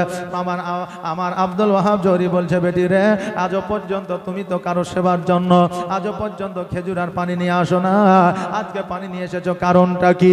আমায় আমিনা বলতেছে, আব্বা গো, আজকে যে আমার বাড়িতে এসেছে এ আর কেউ নয়, এ হলো আমার শ্বশুর আব্বা। জোরে বলেন সুবহানাল্লাহ। আমিনা, তুমি কেমন করে জানলে রে মা? আমিনা বললে, আব্বা গো, আজকে থেকে বহুদিন আগে স্বপ্নের মাধ্যমে আমি দেখেছি আব্দুল্লাহর সঙ্গে আমার জান্নাতের মধ্যে বিবাহ হয়ে গেছে। তার বাড়ি মক্কা, তার আব্বার নাম হলো আব্দুল মুত্তালিব। আজকে যে আব্দুল মুত্তালিব আমার বাড়িতে এসেছে এ আর কেউ নয়, আমার স্বামীর হলো আব্বা। জোরে বলেন সুবহানাল্লাহ। খেজুর খাওয়াইলেন, পানি পান করলেন, আর ওই খেজুর খাওয়ার পরে আলহামদুলিল্লাহ পড়লে। বলে আব্দুল ওয়াহাব জোহরি, বলো বলো আমার বৌমাকে নেওয়ার জন্য আমি কবে আসবো, কখন আসবো, একবার বলো। আব্দুল ওয়াহাব জোহরি বলল, শোনো গো, আজকে আপনি কাবা ঘরের মুতাওয়াল্লি, আপনার উপর কথা আমার বলা ঠিক হবে না, তবে আপনি যেই দিন আসবে সেই দিনই আমার মেয়েকে বিদায় করব, সেই দিন আমার মেয়েকে তোমার বাড়িতে পাঠাবো। হ্যাঁ বাবা যে ভাইরা, আব্দুল মুত্তালিব মুসলমান, আমরাও মুসলমান, তবে বৌমা নিয়ে যাওয়ার কথা কেমন, ধরন কেমন দেখে। আর আমরা যখন বৌমা নিতে যাই তখন দেখাশোনা করে পছন্দ হয়ে যায়, তারপরে বলে আগামীকালকে মোড়ল আসবে, 2টা মাছ নিয়ে আসবে, আর 2টা লোক আসবে, কালকে সব কথা ফাইনাল হয়ে যাবে। মানে পনের কথাটা এখনো হয়নি, বুঝতে পারলেন না? এই জন্য বলছে মোড়ল আসবে আর 2টা মানুষ আসবে, মাছলে কথাটা ফাইনাল হয়ে যাবে। মানে পনের কথা হবে, পণ না হলে বিয়ে হবে না, এটা তো ডাইরেক্ট বলতে পারছে না। একজন বলতেছে বৌমা দেখতে, বৌমা পছন্দ হয়েছে। এখন বৌমার বাপ বলছে যে হ্যাঁ হাজি সাহেব, মেয়েটা দেখলে পছন্দ হইলে তো কিছু লাগবে নাকি? একবার লাই 2-3বার হজ করেছি, পণ লাগবে না? যা জানে আমার বড় জামাইকে জিজ্ঞাসা করো, আমার বড় জামাই এখন মালিক বাড়ির, কথা বললেন না? এখন বড় জামাইকে তো, হ্যাঁ গো জামাই কিছু লাগবে নাকি? তা আমার শ্বশুর তো নিতে নারাজ, তবে বর্তমানে যা চলছে একটা ফ্রিজ দিয়ে, একটা খাট দিয়ে, একটা কি বল ওটাকে ইনফেল না কি বলছে, বুলেট মোটরসাইকেল দিয়ে। জি, আমার শ্বশুর নিবে না, এখন আমি জামাই হিসাবে বলছি, মানে কি ওকে বাড়িতে আগে শিখিয়ে দিয়েছে যে তুমি এই কথাটা বুঝলো, কথা বুঝলেন না? সুবহানাল্লাহ, মাশাআল্লাহ, এটা বর্তমানে এখন চলছে। এই আমার বাবাজি ভাইরা, শুধু জীবনী শুনলে হবে না, কিছু প্র্যাকটিক্যাল কথারও দরকার আছে। জীবনী শোনালাম মানে মুখস্থ শুনে চলে গেলেন, দরকার আছে না নাই? আচ্ছা, এই আমার বাবাজি ভাইরা, এবার আমার আব্দুল মুত্তালিব রাদিয়াল্লাহু তাআলা আনহু বললেন, আগামীকালকে আমরা বরযাত্রী নিয়ে চলে আসবো, আমার বেটা আব্দুল্লাহকে নিয়ে আসবো পালকি করে, আর ওই পালকিতে তোমার কন্যাকে আমার বাড়ি পাঠাইয়া দিও। আব্দুল মুত্তালিবকে সসম্মানে, আব্দুল মুত্তালিবকে যেন আপনার বাড়ি থেকে আপনার পাঠানো হলো। বাড়িতে আসলো, আসার পরে আব্দুল মুত্তালিব বড় আনন্দিত। আব্দুল্লাহকে ডাকিয়া বুকের মধ্যে জড়িয়ে ধরে বলল, বেটা রে, আজকে এমন একটা জায়গায় তুমি বিবাহ করেছ, আজকে এমন একটা জায়গা, এমন একটা কন্যাকে তুমি বিবাহ করেছ, যেই কন্যা হলো দিনদার পরেশগার, যার চেহারা আমি আব্দুল মুত্তালিব দেখতে পাইলাম না।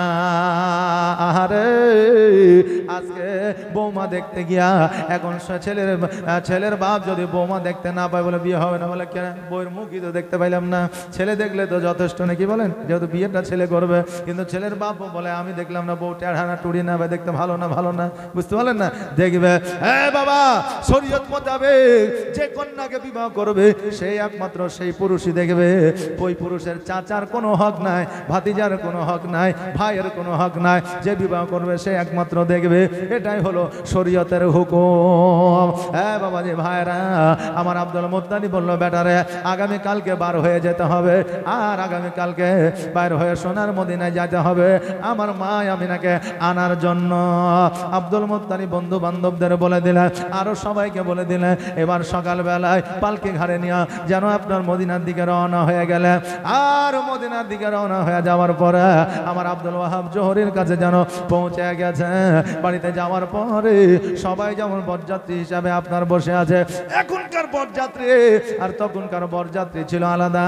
আগেকার বরযাত্রী যাইতো শুধুমাত্র দুয়ার উদ্দেশ্যে, যে একজন নতুন জীবন আপনার যাপন করবে, একজন বিবাহ করে আরেকজন বিবাহে আবদ্ধ হবে, দুয়ার ওসিলায় যাইতো। আর এখন যে বরযাত্রী যায় তারা শুধুমাত্র গোস্ত খাবে, কথা বললেন না, গোস্ত খাবে, মিষ্টি খাবে। আর যদি খাবার যদি ঠিকঠাক না হয়, তো শ্বশুর খুব কিপচে ছিল রে, এক কান ডুমে দিয়েছে তো আর এক কান হাড় দেয়নি, বলে হলো না। কিন্তু আগের আমলে বরযাত্রী এই জন্য নেওয়া হতো শুধুমাত্র দুয়ার জন্য। এখন 40-এ চাহারম করা হয়, খেয়ে দিল চলে গেল।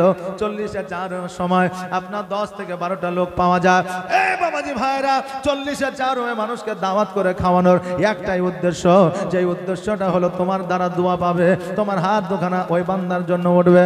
আজকে তুমি দোয়া করলা না, খাবার খেয়ে চলে গেলা, ওই খাবারটা তোমার জন্য প্রযোজ্য হলো না।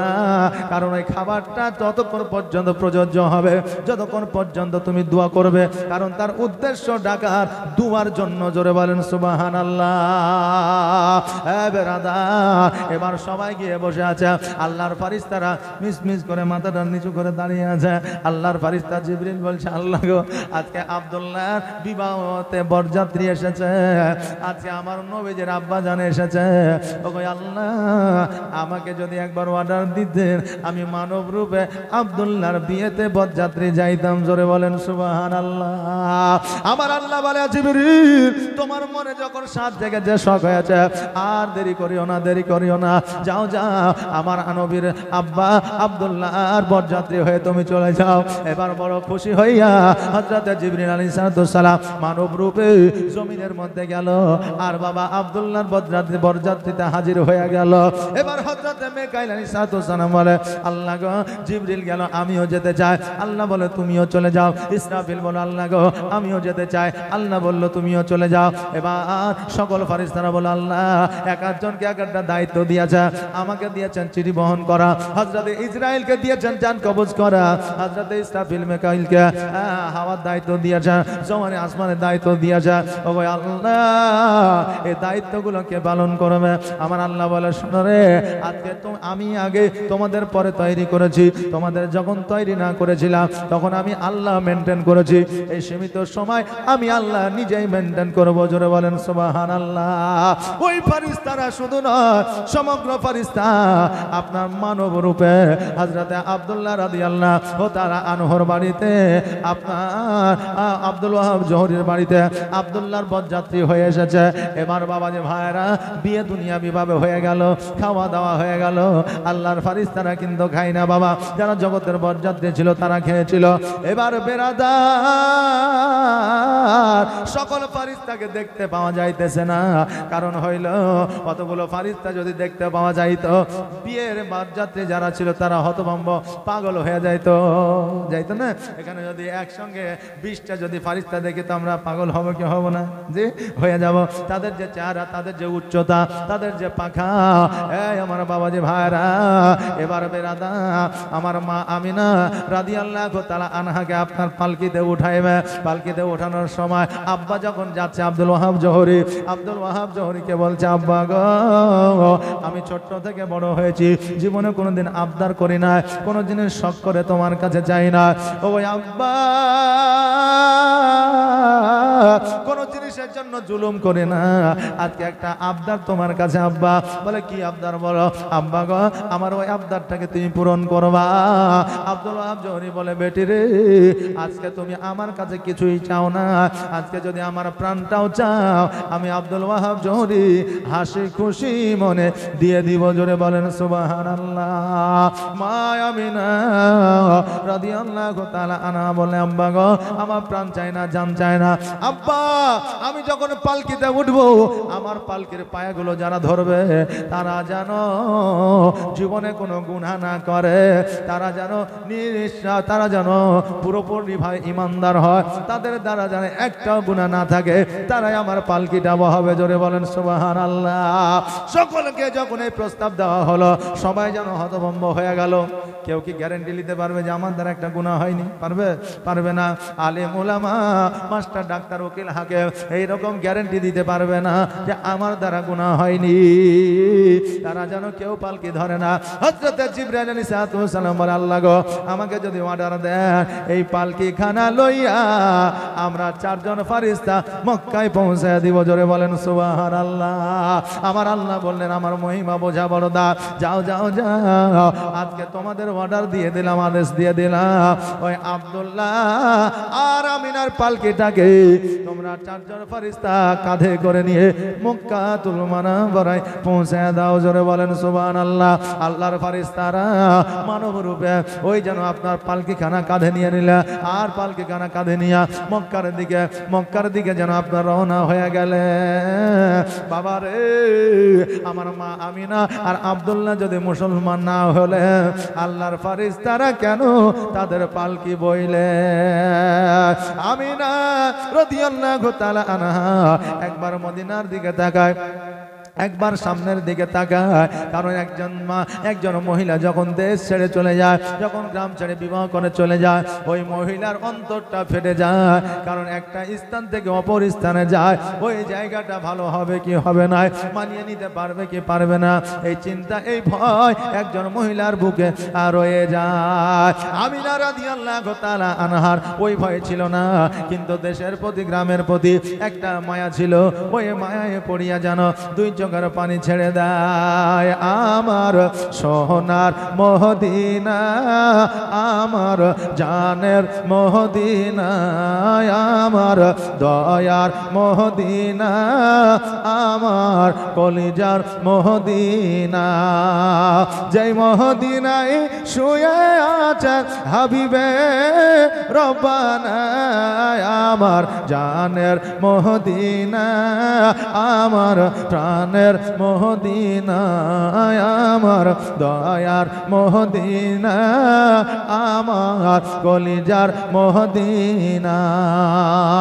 কত হাজি হজ করিতে গেল গো মদিনাতে, তবু মদিনা দেখে হাজিদের জান ভরে না।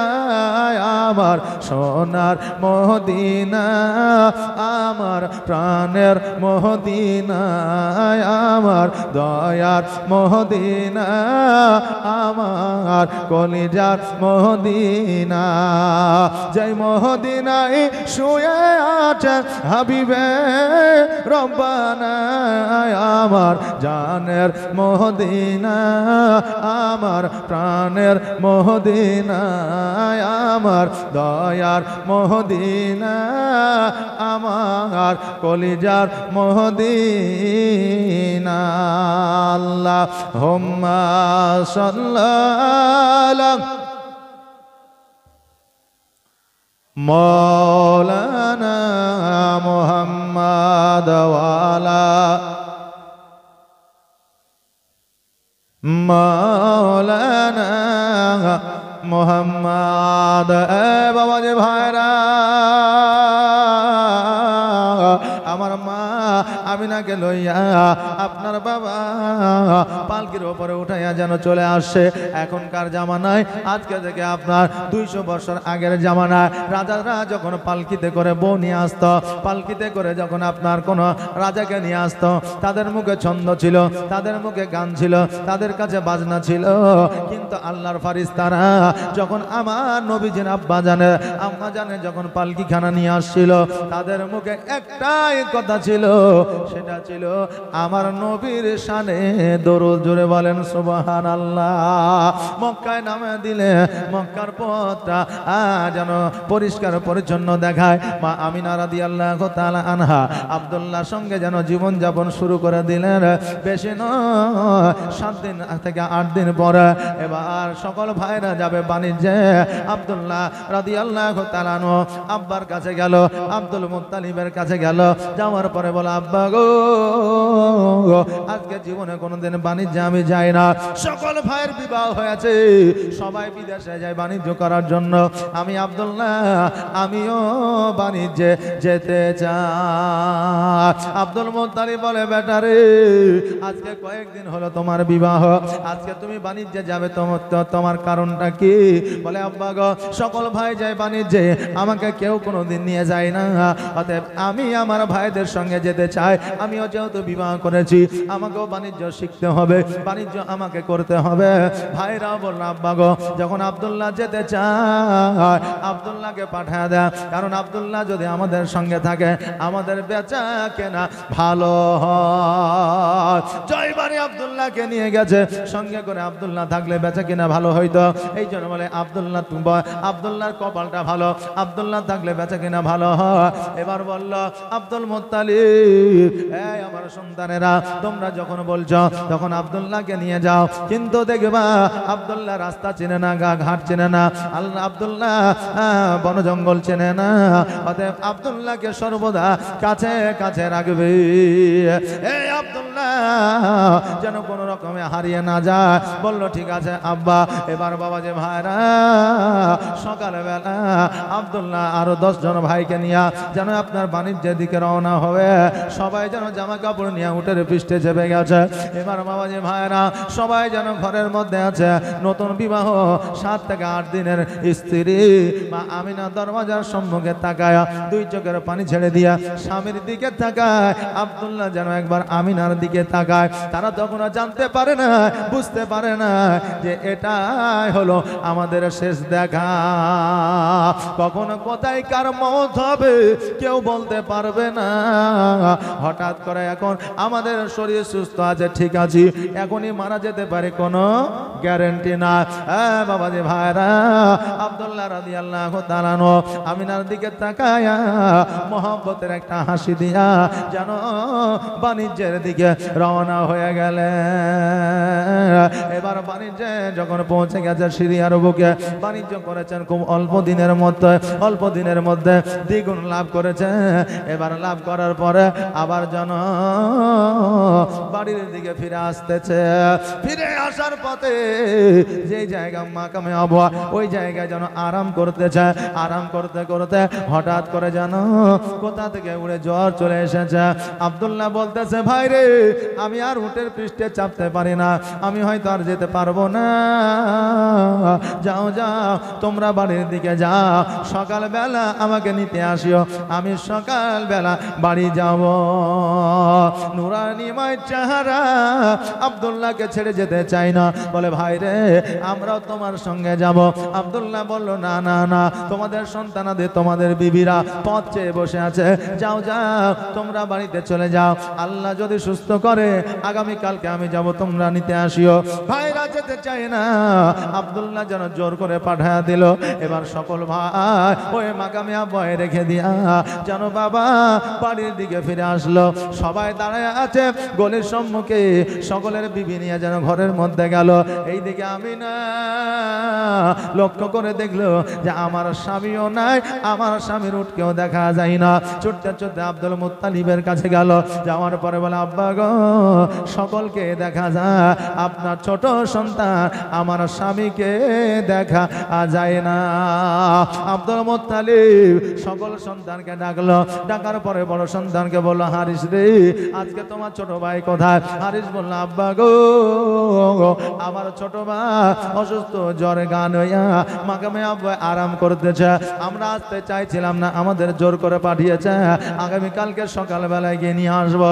আব্দুল মুত্তালিব বলল, তোমরা কেমন ভাই যে একজন ভাইকে রেখে দিয়ে তোমরা চলে আসলে?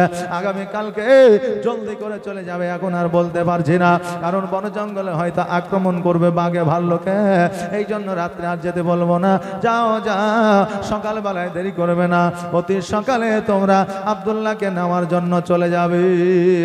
এবার বেরাদার সকাল যখন হয়েছে, 10 ভাই আমার আব্দুল্লাহকে নিতে যাওয়ার জন্য বের হয়েছে।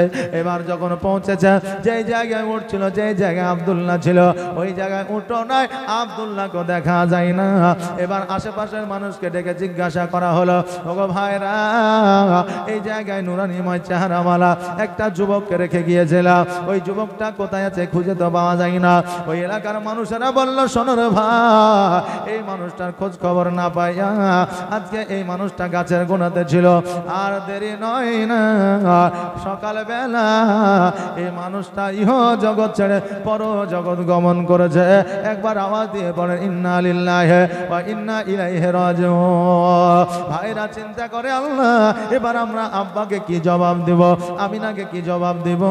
আজকে আমরা থাকলে হয়তো আমার ভাই মারা যেত না, এটা আমাদের চিন্তা ভাবনা।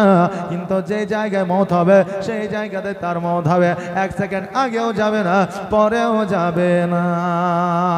এই জন্য আমার আল্লাহ বলেছেন, খুলিকাল ইনসানু জাইফা, বান্দারে তোমাদেরকে আল্লাহ দুর্বল করে পৃথিবীর মধ্যে পাঠিয়েছে, একটা সময়সীমা লিপিবদ্ধ করে দিয়ে পাঠিয়েছে। তোমাদের সময়সীমা যখন সমাপ্ত হয়ে যাবে, আমার আল্লাহ তোমাদের মওত ঘটাবে, 1 সেকেন্ড আগেও যাবে না, পরেও যাবে না। এইদিকে 10 ভাই আব্দুল্লাহকে নিয়ে যেন চিন্তা করে, আল্লাহ গো, এবার আমরা কেমন করে জবাব দেব আমার আব্বাকে, আমিনাকে কেমন করে জবাব দেব? এবার বাবাজি ভাইরা গোটে গোটে পায়ে আব্দুল্লাহ যেন আপনার কবরের কাছে গেল, যাওয়ার পরে আব্দুল্লাহ কবরটা দর্শন করলো।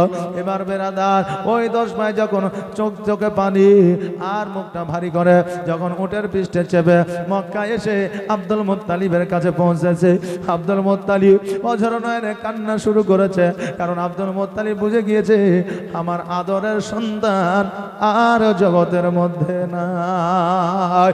মা আমিনা দূর থেকে লক্ষ্য করে দেখছে, যেন সকলের চোখে পানি, কেউ যেন হাসে না, কেউ যেন কোনো কথা বলে না। আমার মা আমিনা রাদিয়াল্লাহু তাআলা আনহার বুঝতে যেন বাবা বাকি থাকলো না। সকল ছেলেরা যখন নিজের নিজের ঘরে গেল, মা আমিনা ছুটতে ছুটতে আব্দুল মুত্তালিবের কাছে পৌঁছালো। আব্দুল মুত্তালিবের পা দুখানা ধরে বলে, আব্বা গো, আমার স্বামী কেন আসলো না? সবার স্বামী আসলো, আমার স্বামী কেন আমার ঘরে আসলো না? আব্দুল মুত্তালিব বলে, আমিনা রে, আজকে কেন কিয়ামত পর্যন্ত তোমার স্বামী আর তোমার ঘরে আসবে না? এই জন্য আসবে না, তোমার স্বামী আর জগতের মধ্যে নাই। জীবনের অন্তিম কালে আজরাইল আসিয়া সোনার জীবন যাবে রে লইয়া, সোনার জীবন যাবে রে লইয়া।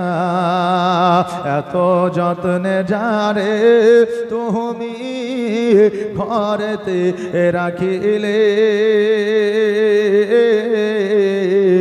যাহার লাগি এ দুঃখ কষ্ট কতই না সহিলে, আর আজ তোমারে ফাঁকি দিয়া, আজ তোমারে ফাঁকি দিয়া গেল রে উড়িয়া,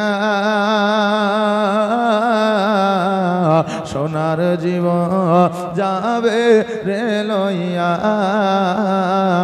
সোনার জীবন যাবে রে লইয়া। জীবনের অন্তিম কালে আজরাইল আসিয়া সোনার জীবন যাবে রে লইয়া, সোনার জীবন যাবে রে লইয়া। কবর তোমার এ মাটির ঘর, মাটির আবিজানি চতুর্দিকে মাটি তোমার বাঁশেরই ছাউনি, কবর তোমার মাটির ঘর, মাটির বিছানি, চতুর্দিকে মাটি তোমার বাঁশেরই ছাউনি। আর কেমন করে রইবি রে ভাই, কেমন করে রইবি রে ভাই অন্ধকার কবরে, সোনার জীবন যাবে রে লইয়া, সোনার জীবন যাবে রে লইয়া, জীবনের অন্তিম কাল আজরাইল আসিয়া, সোনার জীবন যাবে রে লইয়া। আল্লাহুম্মা সাল্লাল্লাহু মাওলানা মুহাম্মদ ওয়ালা মাওলানা মুহাম্মদ। বাবাজি ভাইরা, আমার মা আমিনা রাদিয়াল্লাহু তাআলা না আব্বা জানের পাখানা ধরে বলে, আব্বা গো আমি যে বড় একা হয়ে গেলাম, আমাকে খাওয়ার মতো আর কেউ রইল না, আমাকে দেখাশোনা করার মতো কেউ রইল না। আমি আমিনা, আমি একজন মহিলা, আমি কেমন করে বাইরে যাব, আমি কেমন করে আমার আহার উপার্জন করব, আমার দ্বারা যে সম্ভব হবে না। আজকে মক্কা মদিনার মানুষ তো দূরের কথা, আজকে মক্কা মদিনার মহিলারা পর্যন্ত আমাকে দেখে নাই। ওগো আব্বা, আজকে থেকে আমি কেমন করে উপার্জন করব, আজকে থেকে আমি কেমন করে ব্যবসা করব, আজকে থেকে আমি কেমন করে পানি আনব। আমার আব্দুল মুত্তালিব রাদিয়াল্লাহু তাআলা আনহু বললেন, আরে আমি আব্দুল মুত্তালিব যতদিন পর্যন্ত হায়াতে আছি, আমি আব্দুল মুত্তালিব যতদিন পর্যন্ত আমার প্রাণ আছে, জান আছে, ততদিন পর্যন্ত আমি না তোমাকে বাইরে যাওয়ার প্রয়োজন হবে না। ও আমি না, আমি যতদিন আব্দুল মুত্তালিব বেঁচে আছি ততদিন পর্যন্ত তোমার কোনো অসুবিধা হইতে দিব না। জোরে বলা যাবে না সুবহানাল্লাহ। বাবারে, একজন ছেলে মারা গেলে যার সন্তান নাই, আদি নাই, কেউ না, তবু বৌমার খেদমত, বৌমার দেখাশোনা করবে, শ্বশুরে কথা দিচ্ছে। আর আজকে আমাদের একটা সন্তান থাকার পরেও যদি স্বামী যদি তার সন্তান মারা যায়, বৌমাকে চিন্তা করে কখনো বাড়ি থেকে তাড়াই। কথা বোঝেন না? মানে বাড়ি থেকে তাড়ালে তার জমি গিলা হবে অন্য ভাইয়ের বা অন্য কারো, বা তারা ভোগ করতে পারবে, জমির ভাগটা কমে যাবে। এই জন্য বৌমাকে আর বাড়িতে রাখতে চাই না। বাবারে, ইসলামের শরীয়তের কোনো হুকুম এইরকম না যে স্বামী মারা গেলে বিবিকে বঞ্চিত করবে, জমি জায়গা দিবে না। এইরকম কোন ইতিহাসে বা এইরকম কোন শরীয়তে নিয়ম কানুন নাই। বাবা, আজকে আমরা শরীয়তে নিয়ম কানুন মেনে তো খুব কম চলছি, তবে আমাদের মনের মতো আইন গড়া নিয়ে খুব বেশি চলছি, তাই না বাবা? আজকে বলেন তো, যে নামাজ পড়তে হবে এটা কে জানে না? এখানে যতজন আছে, কেউ আছে যে নামাজ পড়তে হবে জানে না? এরকম আছে। তবে হ্যাঁ, এখনকার কিছু নিউ জেনারেশনের ছেলেরা আছে যারা মসজিদে কোনোদিন আসেইনি, তো তারা নামাজ কিভাবে পড়তে হয় ওটা জানে না, কিন্তু নামাজ পড়তে হয় এটা জানে, তাই না বাবা? কিন্তু কেমন করে পড়তে হয় এটা জানে না, কোন একটা কত রেকাত নামাজ আছে এটা জানে না। তবে কিছু যুবক ছেলেরা আছে এখন মসজিদে, যখন সবাই না, কিছু যুবক ছেলে আছে দেখবেন বিয়ের আগে নামাজ পড়তে আসে, কারণ শ্বশুর পরিবারের লোক যাতে বলে যে না, ছেলেটা নামাজি, ভালো, হ্যাঁ, তার ব্যবহার চরিত্র ভালো, মেয়ে দিলে কোনো অসুবিধা নাই। যেমন বিয়ে হয়ে যায় 1 মাস পরে আর ওই কুদ্দুসের খবর পাওয়া যায় না। কোথায় রে? বলে চেন্নাই। বলে এতদিন যে নামাজ পড়ছিলি, কোন টাকার শ্বশুর বাড়ির লোক যাতে ভালো বলে, তাহলে কদিন মসজিদ গেছিল, তো সব সময় যাবো নাকি? নামাজ পড়ার বয়স হয়েছে নাকি রে? নামাজ পড়ার বয়স এখনো হয়নি। আচ্ছা বলে, ও যদি 10 দিন গেলে লোক দেখানো নামাজ পড়তে যায়, আর ফাতেমার চরিত্রের মতো চরিত্র গঠনকারী যদি মহিলা চাই, তো পাবে? পাবে যে? পাবে না। ও যেমন হবে বৌমাও তেমন পাবে, বুঝলেন? তা আপনার জামাই দেখতে গেলে 2-4 জন 5 জন যায় না? তো এক জায়গা থেকে আরেক জায়গায় জামাই দেখতে গেছে, যাওয়ার পরে জামাইকে জিজ্ঞাসা করছে, হ্যাঁ গো 10 কাঠা জমিতে যদি তিল লাগানো থাকে তো সাহার কতটি দিতে হবে? ওর মতো হিসাব করে যতটা লাগে বলেছে, হ্যাঁ 4 কেজি দিলেই হয়ে যাবে। আচ্ছা তাহলে তিলের বীজ কতটি পুঁততে হবে? হ্যাঁ 500 দিলেই হবে, মানে জানা আছে এগুলা। সবাই জিজ্ঞাসা করলে তো এবার একজন মুরব্বী থাকে, হয় মোড়ল নাইলে মৌলবি নাইলে হাজি কেউ থাকে, তো বলছে এবার আপনি জিজ্ঞাসা করেন। তো বলছে আমি আর কি জিজ্ঞাসা করবো, জিজ্ঞাসা কর সবই তো জিজ্ঞাসা হইলো। আচ্ছা বাবা নামাজ টামাজ পড়ো? তো ও যদি না পড়ে ও কি বলবে যে না পড়ি নাই, মানে পড়ি না বললে তো পেস্টিজে পড়ে গেল। তাহলে হ্যাঁ পড়ি। তো বলছে পড়ো তো, আচ্ছা বলো তো ফজরের নামাজ কয় রেখাত? তো বলছে হবে 100 রেখাত।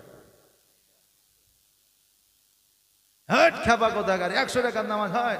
2 রেখাত হচ্ছে ফরজ আর 2 রেখাত হচ্ছে সুন্নাত। আর তাহিয়াতুল উজু যদি পড়ো তাহলে 6 রেখাত। 100 রেখাত কি করে হয়? যুবক বলছে আমাকে পাগলা পেয়েছেন নাকি? মাঠে যখন কাজ কাম বেশি থাকে, যখন জাবার দিতে হয়, আমাকে ভোর রাতে 3টার সময় উঠে যেতে হয় যাতে 10টা বাজতে কাজটা কমপ্লিট হয়ে যায়। তা আমার বাপ মা ভোর রাতে নামাজ ফজরের নামাজ পড়তে উঠে, তো নামাজ বেশি আছে তাই বলে তো ফজরে উঠে, নাহলে সকালে পড়লে তো হয় নাকি? যুক্তি আছে তো, শরীয়তে কোনো যুক্তি চলে না, এটা আগে বলেছি বাবা।